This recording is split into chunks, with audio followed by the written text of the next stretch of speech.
نرجع نقول هدف ان احنا نبني فريق قوي بغض النظر عن النتيجه. اكيد النتيجه احنا يعني لعبنا مباراه جيده جدا اليوم. ادائنا كان فيه توازن كبير. اختيارات المدرب كانت موفقه. الاداء سواء كان عامه او individual بين اللاعبين. يعني اعتقد ان احنا يعني قاعدين نوصل لمرحله نبغى نكون فيها اكثر استقرار من ناحيه كفريق، وهذا اهم شيء.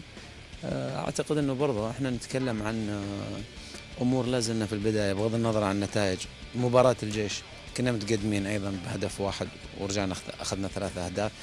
قد تكون اخطاء فرديه، بعض الاخطاء الفرديه، لكن عموما الفريق في المباريات الاخيره او في المباريات الاربع اللي هي طبعا الماضيه كلها كان احنا نبغى نوصل للهدف اللي هي نكون اكثر كفريق، اكثر قوه، اكثر. عامل الطقس ما قاعد يساعد طبعا في ان احنا نكون افضل لياقيا. اعتقد فتره التوقفات يجب ان احنا نستغلها بطريقه افضل حتى نحسن ايضا من لياقتنا.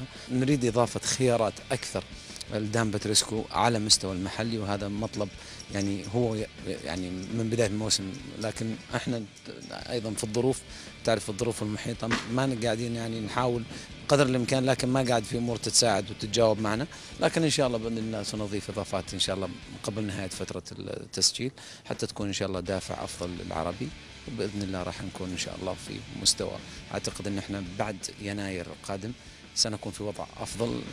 شاهدنا او الناس تحكم ان العربي افضل حاليا، لكن ما نبحث عنها. ارجع واقول ليس فقط نتائج مؤقته او فقط فوز ب4 أو 5 اهداف، ولا لا، نملك على الاستراتيجيه طويله المدى ان شاء الله لنضع هذا النادي العريق ان شاء الله في مكانه الصحيح.